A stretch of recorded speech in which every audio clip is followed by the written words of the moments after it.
Hello friends, welcome to Studykar. मैं हूं आपका दोस्त प्रभाकर। आज के इस इंपॉर्टेंट लेक्चर में हम सभी डिस्कस करेंगे 28 मई 2024 के मोस्ट इंपॉर्टेंट करंट अफेयर्स के क्वेश्चन। तो आप इस पूरे लेक्चर को बहुत ही ध्यान से लास्ट तक जरूर देखिएगा। पहला और इंपॉर्टेंट क्वेश्चन है, साइबर सिक्योरिटी कॉन्क्लेव 2024 का आयोजन कहाँ किया गया है? आंसर हो जाएगा नई दिल्ली में। नई दिल्ली में साइबर सिक्योरिटी कॉन्क्लेव 2024 का आयोजन किया गया है। इसका उद्देश्य था बढ़ते साइबर खतरों से निपटने के लिए रणनीतियों पर ध्यान केंद्रित करना। इसका आयोजन कॉमन सर्विस सेंटर यानी CSC और यूनाइटेड सर्विस इंस्टीट्यूट यानी USI के द्वारा किया गया है। और साइबर सुरक्षा को लेकर के CSC और USI के बीच में अभी हाल ही में एक समझौता भी हुआ है। साइबर सुरक्षा का मतलब क्या होता है? तो computer, server, mobile device, electronic system, network और डेटा को दुर्भावनापूर्ण हमलों से बचाना, यानी कि कोई इसका गलत इस्तेमाल ना कर सके, तो इससे अपने डेटा सर्वर को बचाना साइबर सुरक्षा कहलाता है। यहाँ पर एक सम्मेलन, एक कॉन्क्लेव की बात आई है। तो 2024 में जितने भी सम्मेलन आयोजित किए गए हैं उन सभी को एक बार रिवाइज करेंगे, तो आप इन्हें नोट करते जाइएगा। पहला सम्मेलन है पहला परमाणु ऊर्जा शिखर सम्मेलन 2024 कहाँ आयोजित किया गया था? बेल्जियम में। प्रथम सेना कमांडर सम्मेलन 2024 नई दिल्ली में। लोकतंत्र के लिए तीसरा शिखर सम्मेलन साउथ कोरिया में। 19वां NAM शिखर सम्मेलन कंपाला युगांडा में आयोजित किया गया है। और स्वच्छ अर्थव्यवस्था मंच 2024 का आयोजन सिंगापुर में। परिवर्तन चिंतन सम्मेलन 2024 का आयोजन नई दिल्ली में। भारत टैक्स 2024 का आयोजन नई दिल्ली में। 9वां रायसीना डायलॉग नई दिल्ली में। Wings India 2024 air show Hyderabad में। इसके अलावा विश्व रक्षा शो रियाद सऊदी अरब में आयोजित किया गया था। जलवायु शिखर सम्मेलन मुंबई महाराष्ट्र में हुआ है। 7वां हिंद महासागर सम्मेलन 2024 पर्थ ऑस्ट्रेलिया में हुआ है। विश्व सरकार शिखर सम्मेलन दुबई UAE में। वाइब्रेंट गुजरात समिट गांधीनगर गुजरात में। मोबाइल वर्ल्ड कांग्रेस 2024 का आयोजन बार्सिलोना स्पेन में किया गया है। आपको याद रखना है कि G20 शिखर सम्मेलन 2024 का आयोजन ब्राजील में किया जाएगा। ब्रिक्स शिखर सम्मेलन 2024 का आयोजन रसिया में किया जाना है। और G7 शिखर सम्मेलन का आयोजन इटली में किया जाना है। तो आप इस पूरे लेक्चर को बहुत ही ध्यान से लास्ट तक देखिएगा। लास्ट में आपसे क्वेश्चन पूछा जाएगा जिसका आंसर आपको कमेंट बॉक्स में बताना है। अगर आप चैनल पर पहली बार आए हैं तो सब्सक्राइब कर लें, बेल आइकन भी दबा लें, जिससे आपको समय पर सबसे पहले नोटिफिकेशन मिल सकेगा। नीचे डिस्क्रिप्शन बॉक्स में व्हाट्सएप चैनल का लिंक दिया गया है, तो आप हमारे व्हाट्सएप चैनल से भी जुड़ सकते हैं। नेक्स्ट क्वेश्चन है, भारतीय जिम्नास्ट दीपा कर्माकर ने एशियन चैंपियनशिप में कौन सा मेडल जीता है? तो उन्होंने गोल्ड मेडल जीता है। तो अभी हाल ही में एशियन चैंपियनशिप 2024 का आयोजन उज्बेकिस्तान के ताशकंद में किया गया है। और इसमें भारतीय जिम्नास्ट हैं दीपा कर्माकर, तो उन्होंने गोल्ड मेडल हासिल किया है। आपको याद रखना है कि दीपा कर्माकर पर बैन लग गया था। बैन के बाद फिर से उन्होंने वापसी की है और एशियन चैंपियनशिप 2024 में उन्होंने गोल्ड मेडल हासिल किया है। यहाँ पर आप देख सकते हैं, ये है दीपा कर्माकर।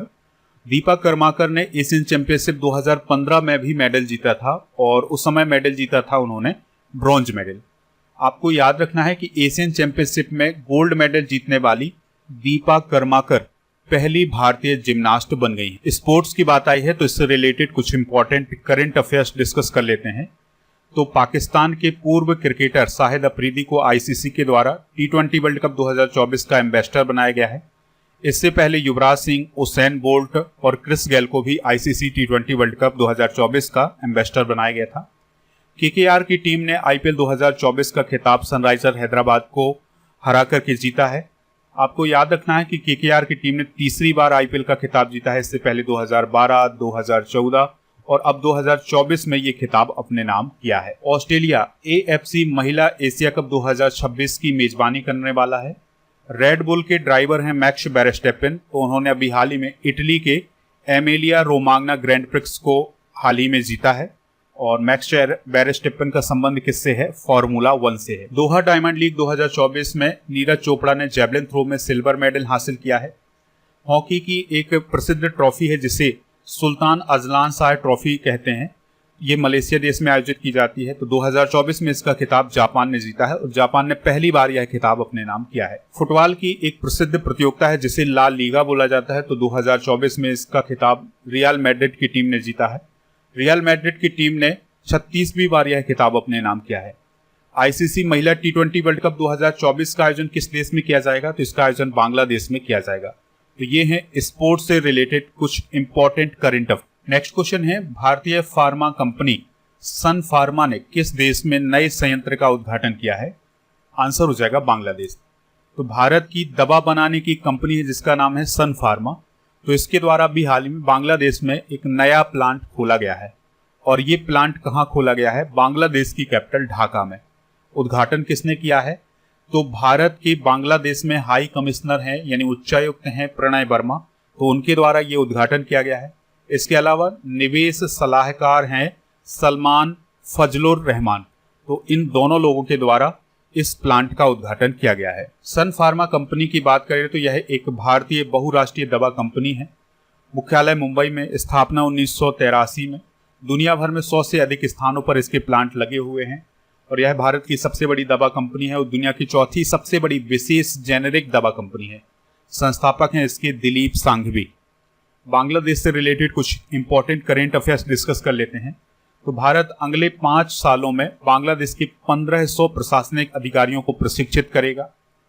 कतर ने बांग्लादेश के साथ 15 साल तक गैस आपूर्ति समझौता किया है, यानी कि कतर बांग्लादेश को 15 साल तक गैस की आपूर्ति करता रहेगा। और बांग्लादेश के क्रिकेट के एक अंपायर हैं जिनका नाम है सरफुद्दौला, तो उन्हें अभी हाल ही में आईसीसी एलीट पैनल में शामिल किया गया है और वो इस पैनल में शामिल होने वाले पहले बांग्लादेशी अंपायर बने हैं। सैफ महिला अंडर 19 चैंपियनशिप को भारत और बांग्लादेश ने अभी संयुक्त रूप से जीता था। भारत के अंटार्कटिक मिशन में बांग्लादेश का एक वैज्ञानिक और मॉरिशस के 2 वैज्ञानिक शामिल थे। बांग्लादेश ने पहली बार क्रिकेट अंडर 19 एशिया कप 2023 का खिताब जीता था। वोंगो सागर नौसेना अभ्यास भारत और बांग्लादेश के बीच आयोजित होता है। संप्रीति अभ्यास भी भारत बांग्लादेश के बीच होता है। टाइगर सार्क 40 अभ्यास बांग्लादेश अमेरिका के बीच होता है। और अभी हाल ही में भारतीय रेलवे के द्वारा बांग्लादेश को 20 ब्रॉड गेज इंजन सौंपे गए थे। बांग्लादेश की बेसिक जानकारी भी डिस्कस कर लेते हैं। तो कैपिटल है ढाका, टका यहाँ की करेंसी है। राष्ट्रपति हैं मोहम्मद शहाबुद्दीन चुप्पू, प्रधानमंत्री हैं शेख हसीना। और आपको याद रखना है कि बांग्लादेश की संसद को जातीय संसद कहा जाता है। बांग्लादेश का निर्माण 1971 में हुआ था। भारत के पश्चिम बंगाल, असम, मेघालय, त्रिपुरा और मिजोरम की सीमा बांग्लादेश से रखती है, इस बात को आप याद रखिएगा। नेक्स्ट क्वेश्चन है, मलेशिया मास्टर्स 2024 में भारतीय शटलर पीवी सिंधु किस स्थान पर रही हैं? आंसर हो जाएगा दूसरे स्थान पर। तो अभी हाल ही में मलेशिया मास्टर्स 2024 का आयोजन किया गया है जो कि बैडमिंटन से रिलेटेड था। तो इसमें पीवी सिंधु को हार हासिल हुई है चाइना की खिलाड़ी से, तो उन्हें दूसरा स्थान हासिल हुआ है। और मलेशिया मास्टर्स 2024 का जो आयोजन है ये मलेशिया की राजधानी कुआलालंपुर में किया गया है। मलेशिया मास्टर्स 2024 के विजेता डिस्कस कर लेते हैं। तो एकल के ही विजेता आपके एग्जाम में पूछे जा सकते हैं। तो पुरुष एकल का खिताब वी एक्सेलसन ने जीता है जो कि डेनमार्क के हैं। और महिला एकल का खिताब जीता है चाइना की वांग झी ने। पीवी सिंधु की बात करें तो उन्होंने रियो ओलंपिक 2016 में सिल्वर, टोक्यो ओलंपिक 2020 में ब्रॉन्ज मेडल जीता है। इस प्रकार से वो 2 ओलंपिक मेडल जीतने वाली पहली भारतीय महिला हैं। विश्व बैडमिंटन चैंपियनशिप में गोल्ड मेडल जीतने वाली पहली भारतीय बैडमिंटन खिलाड़ी कौन है? पीवी सिंधु। जिस प्रकार से क्रिकेट की सबसे बड़ी संस्था है आईसीसी, उसी प्रकार से बैडमिंटन की सबसे बड़ी संस्था है बीडब्ल्यूएफ यानी बैडमिंटन वर्ल्ड फेडरेशन। तो इसकी स्थापना 1934 में हुई थी। 201 इसके मेंबर हैं। कुआलालंपुर मलेशिया में इसका मुख्यालय है और इसके प्रेसिडेंट हैं पाल एरिक हायर लॉर्सन। बैडमिंटन से रिलेटेड कुछ इंपॉर्टेंट करंट अफेयर्स भी डिस्कस कर लेते हैं। तो बैडमिंटन के थाईलैंड ओपन 2024 में पुरुष युगल का खिताब भारत के सात्विक साईराज और चिराग शेट्टी की जोड़ी ने जीता है। थॉमस कप और उबेर कप जो कि बैडमिंटन से रिलेटेड है, तो 2024 में इसका खिताब चाइना ने जीता है। थॉमस कप पुरुषों के बैडमिंटन से रिलेटेड और उबेर कप महिलाओं के बैडमिंटन से रिलेटेड है। अभी हाल ही में भारत के स्टार बैडमिंटन खिलाड़ी रहे हैं साई प्रणीत, तो उन्होंने बैडमिंटन से संन्यास की घोषणा की है। अगला क्वेश्चन है, आर्मी चीफ मनोज पांडे का कार्यकाल कितना बढ़ाया गया है? आंसर हो जाएगा 1 माह के लिए। तो वर्तमान में जो हमारे आर्मी चीफ हैं जनरल मनोज पांडे जी, तो उनका कार्यकाल 1 माह के लिए बढ़ा दिया गया है। पहले उन्हें 31 मई को रिटायर होना था, लेकिन अब वो 30 जून को रिटायर होंगे। तो ये नया आदेश अभी हाल ही में सरकार के द्वारा जारी किया गया है। भारतीय सेना को वर्तमान स्वरूप में स्थापित किया गया था 26 जनवरी 1950 को। हेडक्वार्टर नई दिल्ली में। सेना दिवस 15 जनवरी को मनाया जाता। रक्षा बलों के प्रमुख भी डिस्कस कर लेते हैं। तो भारत में तीनों सेनाओं के प्रमुख कौन होते हैं? राष्ट्रपति। तो वर्तमान में राष्ट्रपति द्रौपदी मुर्मू जी प्रमुख कमांडर हैं तीनों सेनाओं की। सीडीएस कौन है? जनरल अनिल चौहान। अनिल चौहान भारत के दूसरे सीडीएस हैं। पहले सीडीएस कौन थे? जनरल बिपिन रावत। थल सेना अध्यक्ष कौन है वर्तमान में? जनरल मनोज पांडे। थल सेना उपाध्यक्ष हैं उपेंद्र द्विवेदी। वायुसेना अध्यक्ष विवेक राम चौधरी। वायुसेना उपाध्यक्ष अमरप्रीत सिंह। नौसेना प्रमुख दिनेश कुमार त्रिपाठी। नौसेना उप प्रमुख कृष्णा स्वामीनाथन है। और भारतीय तटरक्षक बल के डायरेक्टर जनरल कौन है? राकेश पाल। अगला क्वेश्चन है 2023-24 में ट्रांसमिशन लाइन जोड़ने में कौन सा राज्य प्रथम स्थान पर रहा है? आंसर हो जाएगा उत्तर प्रदेश। तो ट्रांसमिशन लाइन जोड़ने का मतलब ये है कि बिजली के खंभों में तार जोड़ना। तो ट्रांसमिशन लाइन जोड़ने के मामले में उत्तर प्रदेश पहले स्थान पर रहा है। ये आंकड़े अभी हाल ही में केंद्रीय विद्युत प्राधिकरण के द्वारा जारी किए गए हैं। तो उत्तर प्रदेश नंबर 1 पर रहा है। पिछले साल यानी 2022-23 में भी ये पहले स्थान पर रहा है। 2023-24 की बात करें तो उत्तर प्रदेश ने 220 किलोवाट या उससे अधिक की 1460 CKM यानी सर्किट किलोमीटर ट्रांसमिशन लाइनें जोड़ी हैं। देखिए, उत्तर प्रदेश तो पहले स्थान पर रहा है, दूसरे स्थान पर गुजरात रहा है, तीसरे स्थान पर तमिलनाडु और चौथे स्थान पर आंध्र प्रदेश रहा है। बात आई है उत्तर प्रदेश की, तो उत्तर प्रदेश से रिलेटेड कुछ इंपॉर्टेंट करंट अफेयर्स भी डिस्कस कर लेते हैं। तो Adani total energy biomass limited के द्वारा उत्तर प्रदेश के मथुरा में बरसाना बायोगैस संयंत्र को अभी हाल ही में चालू किया गया है। त्रिनेत्र ऐप 2.0 उत्तर प्रदेश पुलिस के द्वारा लॉन्च किया गया है। कंज्यूमर ऐप भी किसके द्वारा लॉन्च किया गया है? उत्तर प्रदेश सरकार के द्वारा लॉन्च किया गया था बिजली उपभोक्ताओं के लिए। यूपी सरकार की कैबिनेट ने ग्रीन हाइड्रोजन नीति को अभी हाल ही में मंजूरी दी थी।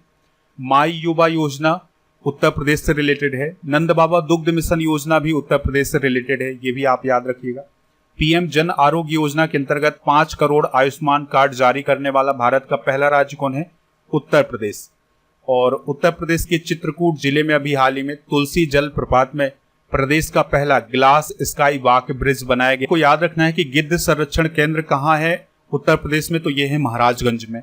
और इसके अलावा गोंडा में कछुआ संरक्षण रिजर्व स्थापित किया जा रहा है। तो ये बेसिक जानकारी आप नोट कर लीजिए। नेक्स्ट क्वेश्चन है राष्ट्रीय रक्षा अकादमी के कमांडेंट कौन बने हैं? यानी नेशनल डिफेंस एकेडमी के कमांडेंट या प्रमुख कौन बने हैं? गुरचरण सिंह। तो अभी हाल ही में vice admiral Gurcharan Singh NDA के कमांडेंट बने हैं। उन्होंने अजय कोचर का स्थान लिया है। और आपको याद रखना है कि जो एनडीए है या नेशनल डिफेंस एकेडमी है, इसकी स्थापना 7 दिसंबर 1954 को की गई थी। यह महाराष्ट्र के पुणे के खड़कवासला में स्थित है और इसका काम होता है थल सेना, नौसेना और वायुसेना के कैडेटों को प्रशिक्षित करना। हाल ही में की गई कुछ महत्वपूर्ण नियुक्तियां डिस्कस कर लेते हैं। तो Rishabh Gandhi India first life insurance bank के एमडी और सीईओ बने हैं। रमेश बाबू भी केंद्रीय विद्युत विनियामक आयोग के सदस्य बने हैं। संजीव पुरी सीसीआई के अध्यक्ष बने हैं। जॉन स्लेबेन अंतर्राष्ट्रीय एल्यूमिनियम संस्थान के उपाध्यक्ष बने हैं। और सलीम जी पुरुषोत्तमन राष्ट्रीय इस्पात निगम लिमिटेड के निदेशक बने हैं। अगला क्वेश्चन है भारत की चौथी सबसे बड़ी निर्यात वस्तु कौन बनी है? आंसर हो जाएगा स्मार्टफोन। तो इसका मतलब ये हुआ कि भारत जितना भी एक्सपोर्ट करता है, दूसरे देशों को सामान भेजता है, उसमें चौथे नंबर पर कौन आता है? स्मार्टफोन आता है। तो स्मार्टफोन अभी हाल ही में चौथी सबसे निर्यात वस्तु बनी है भारत की। और स्मार्टफोन के एक्सपोर्ट में 42% की वृद्धि हुई है भारत की।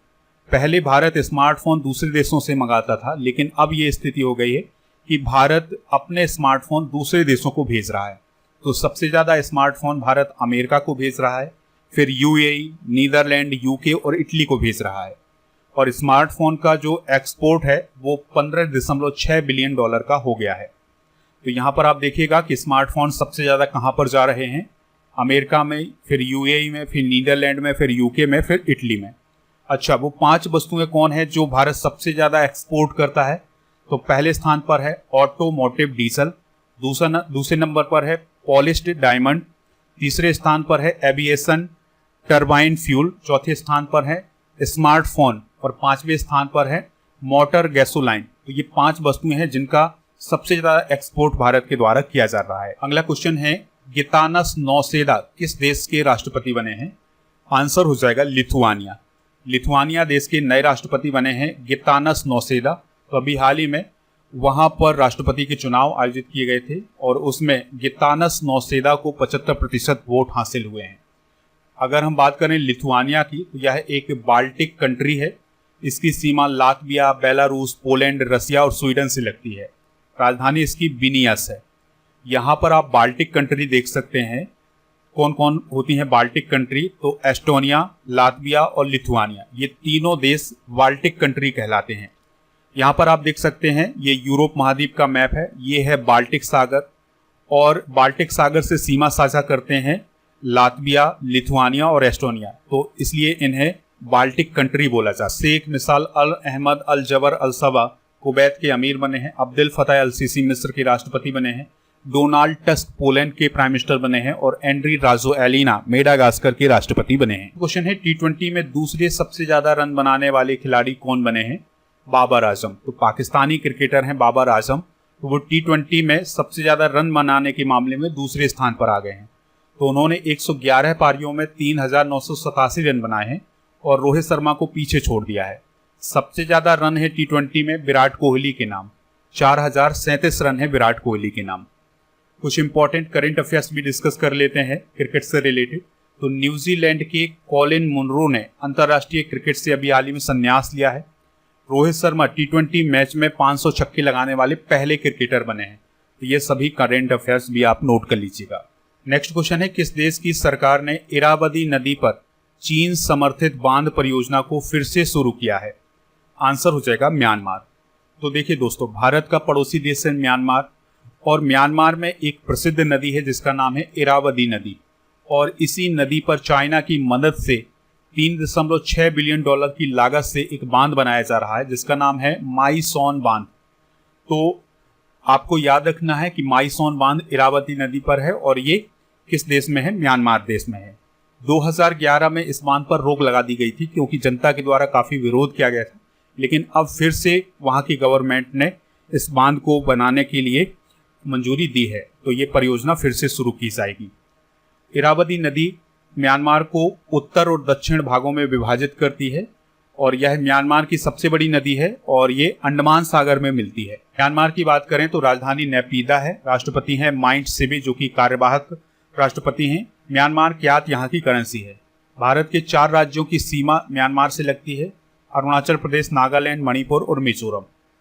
म्यांमार में एक नदी बहती है जिसका नाम है कलादान नदी और इस नदी पर एक बंदरगाह बनाया गया है जिसका नाम है सितबे बंदरगाह। तो इस बंदरगाह का भारत के द्वारा अधिग्रहण किया गया है। अभी हाल ही में ईरान की चाबहार बंदरगाह का अधिग्रहण भी भारत के द्वारा किया गया है 10 साल के लिए।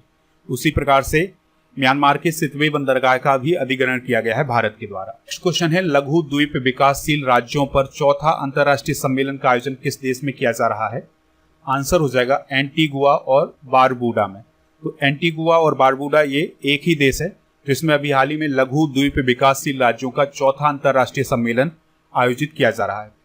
इसका आयोजन 27 से 30 मई 2024 तक किया जाएगा। यहाँ पर आपको याद रखना है कि जो कैरेबियन सागर है, प्रशांत महासागर है, अटलांटिक महासागर है, हिंद महासागर और दक्षिण चीन सागर है, तो इसमें छोटे छोटे से द्वीप हैं और वो द्वीप ही एक देश हैं। तो ऐसे छोटे छोटे से 39 द्वीपीय देशों का ये सम्मेलन आयोजित किया जा रहा है जिसमें वो अपने डेवलपमेंट पर चर्चा करेंगे। तो ये थे दोस्तों आज के करंट अफेयर्स के क्वेश्चन। चलिए अब हम कल के करंट अफेयर्स के क्वेश्चन डिस्कस कर लेते हैं, फिर जनरल नॉलेज के पिटारे को डिस्कस करेंगे। लास्ट में पूछेंगे आपसे एक क्वेश्चन जिसका आंसर आपको कमेंट बॉक्स में देना है। तो कल का पहला क्वेश्चन था, कांस फिल्म फेस्टिवल में सर्वश्रेष्ठ अभिनेत्री का पुरस्कार जीतने वाली पहली भारतीय कौन है? Anusuiya Sen Gupta. Global cities index 2024 में भारतीय शहरों में दिल्ली का कौन सा स्थान है? 350वां। विश्व का पहला 100% बायोडिग्रेडेबल पेन किसने लॉन्च किया है? सौरभ एच मेहता ने। किस विश्वविद्यालय के वैज्ञानिकों ने मलेरिया का नया संभावित टीका डेवलप किया है? JNU दिल्ली। किस देश ने शी जिनपिंग के दर्शन पर आधारित यानी फिलॉसफी पर आधारित AI मॉडल लॉन्च किया है? चाइना। किस देश में भारत की रुपए सेवा लॉन्च की जाएगी? मालदीव। तीरंदाजी वर्ल्ड कप के स्टेज 2 में आर्चरी के कंपाउंड में भारतीय महिला टीम ने कौन सा मेडल जीता है? गोल्ड। अमेरिका की सबसे मशहूर पनडुब्बियों में से एक USS हार्डर का मलबा 80 सालों बाद कहाँ मिला है? साउथ चाइना सी में। क्लॉस श्वाब किस वर्ष तक विश्व आर्थिक मंच यानी WEF के कार्यकारी भूमिका से हट जाएंगे? 2025 तक। हाल ही में चर्चा में रहे क्रस और भूमि क्या है? तो ये एक AI एंकर है। चलिए दोस्तों, जनरल नॉलेज के पिटारे में हम ह्यूमन बॉडी से रिलेटेड कुछ इंपॉर्टेंट फैक्ट डिस्कस कर लेते हैं। तो मानव खोपड़ियों में हड्डियों की संख्या 8 होती है। मानव हृदय धड़कता है 1 मिनट में 72 बार। स्वस्थ मनुष्य की श्वसन दर होती है 16 से 18 बार। मस्तिष्क का वजन होता है 1350 से 1400 ग्राम तक। सबसे बड़ी हड्डी होती है शरीर की फीमर, जो कि हमारी जांघ में होती है। सबसे छोटी हड्डी होती है स्टेपीज, जो कि हमारे मध्य कान में होती है। सबसे मजबूत हड्डी होती है जबड़े की हड्डी। शरीर का सबसे कठोर तत्व होता है एनामिल। और मनुष्य के सौंदर्य का अध्ययन किया जाता है कैलोलॉजी में। दोस्तों, कल के करंट अफेयर्स में आपसे पूछा गया था कि कांस फिल्म फेस्टिवल का आयोजन किस देश में किया जाता है? तो फ्रांस में इसका आयोजन किया जाता है। तो लगभग सभी लोगों ने इसका आंसर फ्रांस बताया हुआ है। आज का क्वेश्चन है आपके लिए, सेना दिवस कब मनाया जाता है? तो जो भी इसका राइट आंसर हो कमेंट बॉक्स में जरूर बताइएगा। हमें इंतजार रहेगा आपके आंसर का। आप हमारे टेलीग्राम चैनल, व्हाट्सएप चैनल को ज्वाइन कर लीजिएगा। इन सभी का लिंक डिस्क्रिप्शन बॉक्स में दिया गया है। इसके अलावा ऐप को भी डाउनलोड कर लीजिएगा। इसका भी लिंक आपको डिस्क्रिप्शन बॉक्स में मिल जाएगा। ऐप पर आपको paid course, e book, test series, PDF, daily quiz, ये सभी मिल जाएगा। Monthly current affairs, yearly current affairs और इसके अलावा हाफ ईयरली करंट अफेयर्स की ई बुक भी आपको ऐप पर मिल जाएगी। तो इन सभी को प्राप्त करने के लिए ऐप को जरूर डाउनलोड करें। लिंक इसका डिस्क्रिप्शन बॉक्स में दिया गया है। मिलते हैं नेक्स्ट लेक्चर में, तब तक के लिए जय हिंद, वंदे मातरम।